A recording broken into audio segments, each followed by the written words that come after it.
मनुष्य के जीवन का चालक है भय। मनुष्य सदा ही भय का कारण ढूंढ लेता है। जीवन में जिन मार्गों का हम चुनाव करते हैं वो चुनाव भी हम भय के कारण ही लेते हैं। किंतु क्या ये भय वास्तविक होता है? विचार कीजिए।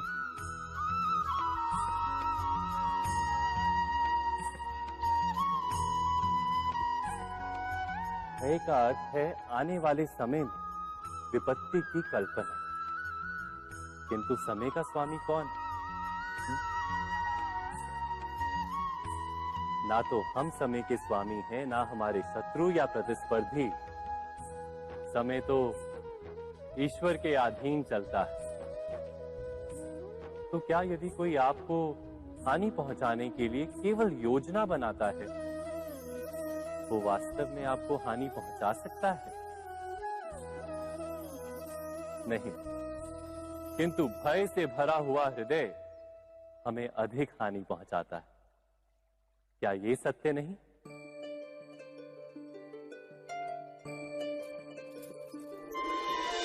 विपत्ति के समय भयभीत हृदय अयोग्य निर्णय करता है और विपत्ति को अधिक पीड़ादायक बनाता है। किंतु विश्वास से भरा हृदय विपत्ति के समय को भी सरलता से पार कर जाता है। अर्थात जिस कारण से मनुष्य हृदय में भय को स्थान देता है, भय ठीक उससे विपरीत कार्य करता है। क्या ये सत्य नहीं? स्वयं विचार कीजिए।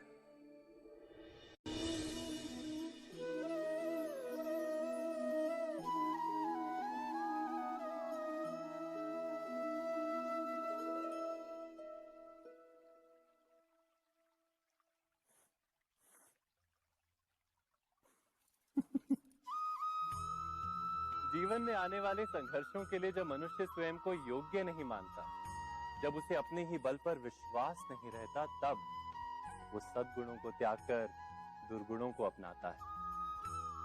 वस्तुतः मनुष्य के जीवन में दुर्जनता जन्म ही तब लेती है जब उसके अंतर में आत्मविश्वास नहीं होता। आत्मविश्वास ही अच्छाई को धारण करता है। ये आत्मविश्वास है क्या?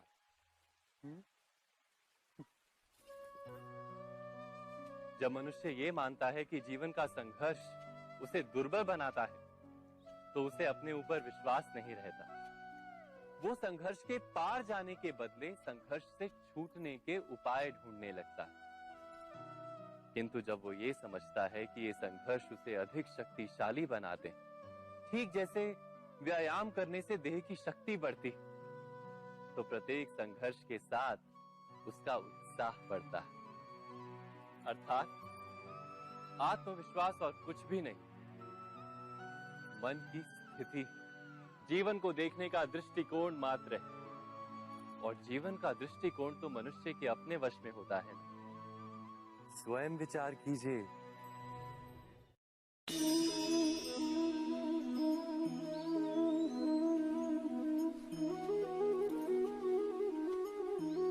जब अपने किसी अच्छे कार्य के उत्तर में दुख प्राप्त होता है अथवा किसी को उसके दुष्ट कार्य में सुख मिलता है, तो मन अवश्य ये विचार करता है कि अच्छा कार्य करने का, धर्म के मार्ग पर चलने का तात्पर्य क्या है। पर दुष्ट आत्मा को क्या प्राप्त होता है ये भी देखिए। दुष्टता करने वाला हृदय सदा चंचल रहता है, अकुलाता रहता है। मन में सदा नए नए संघर्ष उत्पन्न होते हैं। अविश्वास उसे जीवन भर दौड़ाता है। क्या ये सुख? जबकि धर्म पे चलने वाले, अच्छा कार्य करने वाले, सच्चरित्र व्यक्ति का हृदय शांत रहता है। परिस्थितियां उसके जीवन के सुख में बाधा नहीं बनती। समाज में सम्मान और मन में संतोष रहता है सदा। अर्थात अच्छा बर्ताव भविष्य में किसी सुख का मार्ग नहीं। अच्छा बर्ताव स्वयं सुख, अथवा बुरा बर्ताव भविष्य में किसी दुख का मार्ग नहीं। अधर्म उसी क्षण दुख उत्पन्न करता है।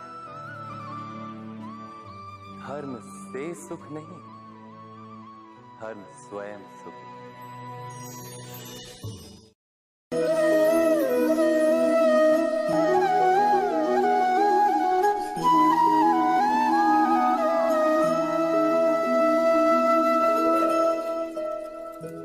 जब किसी व्यक्ति को किसी घटना में अन्याय का अनुभव होता है तो वो घटना उसके अंतर को झकझोर देती है। समस्त जगत उसे अपना शत्रु प्रतीत होता है। अन्याय लगने वाली घटना जितनी बड़ी होती है, मनुष्य का हृदय भी उतना ही अधिक विरोध करता है। उस घटना के उत्तर में वो न्याय मांगता है, और ये योग्य भी है। वास्तव में समाज में किसी भी प्रकार का अन्याय व्यक्ति की आस्था और विश्वास का नाश है। किंतु ये न्याय क्या है? न्याय का अर्थ क्या है? अन्याय करने वाले को अपने कार्य पर पश्चाताप हो और अन्याय भुगतने वाले के मन में फिर से विश्वास जगे समाज के प्रति। इतना ही अर्थ है ना न्याय का। किंतु जिसके हृदय में धर्म नहीं होता, वो न्याय को छोड़कर बैर और प्रतिशोध को अपनाता है। हिंसा के बदले प्रतिहिंसा की भावना लेकर चलता है।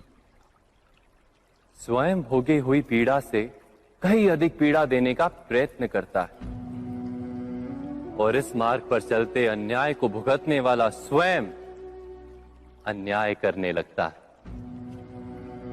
शीघ्र ही वो अपराधी बन जाता है। अर्थात न्याय और प्रतिशोध के बीच बहुत कम अंतर होता है, और इसी अंतर का नाम है धर्म। क्या ये सत्य नहीं? स्वयं विचार कीजिए। व्यक्ति को जब उसके अपराध का दंड मिलता है, तब कभी कभी उस न्याय को देखकर मन कचोटता है। प्रश्न उठता है हृदय में कि जब वो अपराध हुआ था तब व्यक्ति भिन्न था। उसके पश्चात उसने इतने पश्चाताप किए, स्वयं में इतना परिवर्तन किया, फिर उसे दंड क्यों मिले?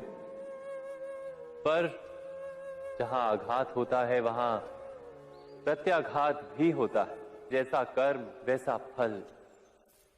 यदि किसी को प्रेम दोगे तो सुख प्राप्त होगा, यदि किसी की हत्या करोगे तो मृत्यु दंड मिलेगा। जैसा कार्य वैसा ही न्याय। तो फिर प्रायश्चित और पश्चाताप का कोई मूल्य नहीं है? अवश्य है मूल्य। प्रायश्चित और पश्चाताप मनुष्य की आत्मा को बलवान करता है। आने वाले दंड को स्वीकार करने के लिए मनुष्य को तैयार करता है। अर्थात बिना प्रायश्चित के दंड स्वीकार करने का कोई मूल्य है? स्वयं विचार कीजिए। मनुष्य के हृदय में भय का साम्राज्य रहता है सदा। कभी संपत्ति के नाश का भय, कभी अपमान का भय, कभी अपनों से छूट जाने का भय। इसीलिए भय का होना सबको स्वाभाविक ही लगता है। क्या कभी विचार किया है, जो स्थिति अथवा वस्तु भय को जन्म देती है, क्या वहीं से वास्तव में दुख आता है? नहीं, ऐसा तो कोई नियम नहीं। और सबका अनुभव तो ये बताता है कि भय धारण करने से भविष्य के दुख का निवारण नहीं होता। भय केवल आने वाले दुख की कल्पना मात्र ही है।